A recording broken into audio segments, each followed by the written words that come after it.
Olá pessoal, beleza? Aqui é o Zé do canal 3 de Fevereiro e hoje vamos falar sobre a garotada da base. Por que garotada da base? Mediante o Campeonato Pernambucano, a temporada que vem fazendo essa galera da base, abriu o leque para várias negociações que estão acontecendo e eu vou informar vocês aqui de alguns jogadores que já estão por aí, né? Já estão voando com o nome do Santa Cruz aí, já tá, Santa Cruz também tem algumas porcentagens, tem algumas vendas já realizadas e também outros jogadores que estão num caminho de saída também. Mas, se você quer ficar por dentro de tudo, acompanha o vídeo até o final. Mas antes de seguir, eu pedi para você se inscrever no canal, dar like no vídeo, compartilhar para mais pessoas conhecerem nosso conteúdo e também deixar seu comentário o que você está acreditando dessa base, se está gostando, está desgostando, se você tem alguma coisa a comentar sobre a galerinha da base, essa galera da base, essa galera nova, né? Esses jogadores novos que estão aí, jogadores que vieram de transição do sub-17 para o sub-20 e também todo o corpo técnico. Você pode comentar o que você quiser aqui no nosso comentário, que a gente vai sempre estar trocando ideia, beleza? Também nos ajuda a bater a meta de 3 mil inscritos. Estamos bem próximos. Depois de 3 mil inscritos, só vou olhar para 5 mil. Isso só depende de você aí que está do outro lado. Por favor, se inscreve no nosso canal aqui. Também nos ajude aqui no nosso grupo exclusivo de membros, clicando aqui em Seja Membro e venha fazer parte do grupo exclusivo. Ou aponta a câmera do celular para o QR Code aqui na tela. Beleza? Sem mais delongas, vamos ouvir aqui no Jogo Aberto Pernambuco que eles falam sobre a situação da base, essas negociações, e a gente vai comentar em cima aqui o que a gente também sabe de bastidores. Rafael Araújo me chama. Tem outras notícias do time tricolor. Vamos saber então. Alô, Rafa, é com você. Fala, Carlos. Boa tarde para quem está ligado aqui no Jogo Aberto Pernambuco. Bom, a gente chega para atualizar o torcedor do Santa Cruz sobre algumas informações importantes. A gente sabe que o futebol profissional está em stand-by, está parado, mas o futebol de base, a categoria de base, está movimentada. E o torcedor que ficar ligado aqui no Jogo Aberto, ele vai ficar por dentro de tudo, meu amigo. Deixa eu lembrar aqui algumas negociações que aconteceram no começo do ano, algumas negociações que estão aí decorrendo e outras que poderão acontecer. Vamos lá, a gente começa lembrando aqui o caso do Renato Breno. Vocês lembram aí? O Renato Breno foi goleiro do Santa Cruz na Copa São Paulo, foi negociado com o Vasco, né, no começo do ano, e o Santa Cruz detém ainda 30% dos direitos sobre esse atleta. Outro nome é o lateral Hernandes. O lateral Hernandes foi negociado com o Cuiabá também no começo do ano, no valor de R$180 mil, e o Santa ainda detém 10% sobre esse atleta. O interessante é que depois da Copa São Paulo, o Santa passou a ter uma boa relação, né? Teve uma relação estreita com o Cuiabá, com o Clube Dourado, e outras negociações começaram a acontecer.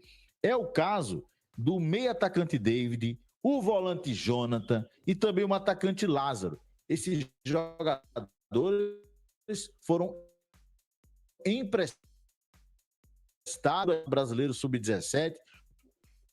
O David até esses jogadores de lá no Cuiabá, isso vai gerar bons ativos para o Santa Cruz, pelo menos é isso que a gente espera. Primeiro ponto aqui, muita gente deve se perguntar, Santa Cruz vendeu o Hernandes, tem 10% ainda do Hernandes, vendeu por 180 mil, aí muita gente pergunta, e a venda do goleiro, né, do goleiro pro Vasco, né, o goleiro lá do Sub-20, por que Santa Cruz não recebeu nada? E tem uma entrevista recente do diretor de futebol do Santa Cruz, da base, né, que é o Fernando Nunes, onde ele fala de contratos amadores, né, muitos jogadores que estão na base do Santa Cruz, atualmente, hoje em dia eu posso dizer que a maioria tem contrato, né? A maioria tem contrato ali. Uma grande parte tem contrato. Mas naquela época, no início do ano, aquela bagunça que foi 2023 para 2024, muitos atletas tinham um contrato amador, que é aquele contrato que ele joga pelo clube, porém ele não recebe. Ele não recebe um salário fixo, não recebe isso. Então, quando o Santa Cruz cede esse atleta para outro clube, ele pode negociar, o atleta em si pode negociar isso com outro clube, o Santa Cruz fica com uma porcentagem nesse contrato amador. Justamente isso, porque o Santa Cruz não detém os direitos do atleta, porque o Santa Cruz não paga. Essa é a realidade. Então, o Santa Cruz fica com uma porcentagem, basicamente, o Santa Cruz é um ganha-ganha, né? O Santa Cruz pega um atleta, não investe nele salário, essas coisas, só é a questão de moradia, no caso de alojamento, de suplementação, Santa Cruz consegue ali contribuir, e essa contrapartida, Santa Cruz fica com 30% do atleta que está no Vasco, provavelmente vai ficar lá, né? É um goleiro que fez falta pra gente no Campeonato Pernambucano. A gente teve problemas no gol, teve um garoto de 16 anos, iniciou no gol do Sub-20, porque não tinha goleiro Sub-20, e depois esse atleta tá lá no Vasco, né? E provavelmente ele vai ficar lá, já tá lá na realidade. Quando tiver alguma venda, o Santa Cruz vai ter 30% da venda dele. Até mesmo se o Vasco quiser comprar esse 30% do Santa Cruz, tem essa prerrogativa também. Beleza? Só para deixar claro aí que muita gente, o Hernandes a gente ganhou, por que não ganhou lá? Então o Hernandes tinha um contrato profissional no Santa Cruz. Mas a última notícia que eu tenho para trazer. E sobre esses 3 atletas, né? Os 3 atletas que estão no Cuiabá, né? O Lázaro, o Jonathan e o David. Esses 3 atletas que estão no Cuiabá, informações que a gente tem de bastidores que pode gerar em torno de 3 milhões em caixa para o Santa Cruz, né? São 3 atletas bem promissores. Atletas que a gente viu o Lázaro, né? Apesar da idade, o que ele fez na Copa Sub-20 ali, na Copinha São Paulo. Então, bem interessante esses atletas, sim. Seria interessante o Santa Cruz ficar com o Lázaro aí, com o Jonathan da vida, porém, aquela questão, o Santa Cruz não tem estrutura para dar continuidade na evolução desses atletas. A gente tem tudo no limite, é tudo limitado, é um departamento de fisiologia terceirizado, a academia esse ano foi feita com doações, então a gente sabe que realmente comparar a estrutura de um clube hoje como o Cuiabá e o Santa Cruz, acho que nem existe comparação, né? A gente está muito atrás, muito atrasado em questão de desenvolvimento profissional. Mas vamos continuar aqui.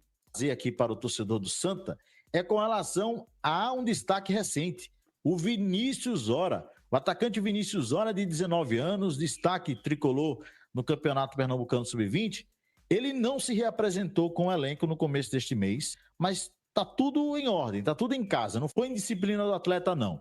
Ele não se reapresentou porque surgiu o interesse de um outro clube da Série A no Vinícius, que é o caso do Red Bull Bragantino. Então, o Vinícius Ora, que tem contrato profissional do Santa Cruz, ele deverá, no próximo dia 26, se apresentar no Red Bull Bragantino, onde vai passar por um período de testes, de avaliação. Período aí de 15 dias, mais ou menos, o Vinícius vai estar lá no Clube Paulista. E se der tudo certo, o jogador pode fechar contrato lá com o Red Bull Bragantino, o que geraria também valores importantes para o Santa Cruz. Mas não para por aí, porque tem jogador na base do Santa Cruz, a gente está ciente disso, estamos apurando, detalhando tudo direitinho para trazer em breve aqui no Jogo Aberto, mas tem jogador da base do Santa que também despertou interesse de clubes no exterior e claro que a qualquer momento a gente vai trazer aqui no Jogo Aberto Pernambuco. Eu volto com você aí no estúdio, Carlos. Haja novidade. Ele voltar para a câmera para mim aqui e vou comentar com vocês as novidades, né? O pessoal do Jogo Aberto Pernambuco fazendo um trabalho muito bom, acompanhando a base, então indico que vocês também tá ligado neles aí. O Vinícius, né? O Vinícius, vamos falar do Vinícius primeiro. O Vinícius, ele tinha... a gente já trouxe, né, que existiu interesse do Vasco no Vinícius, apesar que o Vasco teve muito problema de SAF, muito problema administrativo e acabou que não andou, né? Era a antiga SAF do Vasco que estava interessado no Vinícius, e agora surge o Red Bull Bragantino com esse interesse no Vinícius, né? É um atleta muito promissor, um atleta que oscila, né? Apesar da idade, a gente também tem que entender isso. É um atleta novo, ele sempre vai oscilar nesse desenvolvimento.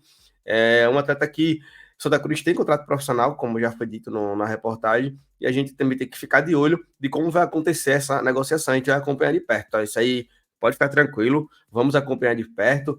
A gente tem uma boa relação com o pessoal e a gente vai sempre estar acompanhando de perto o que está acontecendo na base para trazer para você da melhor forma possível.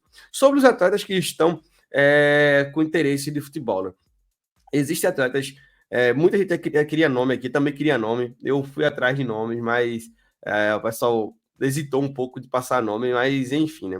Atletas não só para o futebol internacional, né? Como a reportagem disse aí, existem equipes brasileiras que estão interessadas em mais de um atleta brasileiro, mais de um atleta do Santa Cruz. Então é isso. Hoje o Santa Cruz tem de 2 a 3 atletas que estão interessando a futebol, tanto brasileiro como internacional. Ainda não passaram o nome dos atletas para mim, mas assim que passar, eu vou postar e vou trazer aqui para vocês. Mas é isso. A base hoje é uma base que está produzindo. E é isso que a gente tem que cobrar de uma base. A gente não tem que estar cobrando título de base, a gente tem que cobrar produção, produtividade. O que é produtividade? Jogadores, vendas, recursos. É isso que tem que gerar para o clube, porque o clube precisa de caixa para sobreviver. Mas essa relação com o Cuiabá aí, talvez a gente consiga alguns jogadores emprestados também para o próximo ano, né? Vamos usar a política, né? Vamos usar essa amizade com o Cuiabá e tentar trazer esses jogadores para o próximo ano aí, que a gente precisa de um elenco muito forte para disputar a Série D, pré-Copa do Nordeste, né? Quem sabe ir para a fase de grupo da Copa do Nordeste e também o Campeonato Pernambucano, né? Não vou falar Copa do Brasil porque eu não quero que o time o time da capital aí seja campeão brasileiro para poder ir para a Copa do Brasil, não. A Copa do Brasil só em 2026, tá bom? Mas é isso. Um abraço a todos, até a próxima. Lembrando que tem vídeo diário aqui sobre Santa Cruz.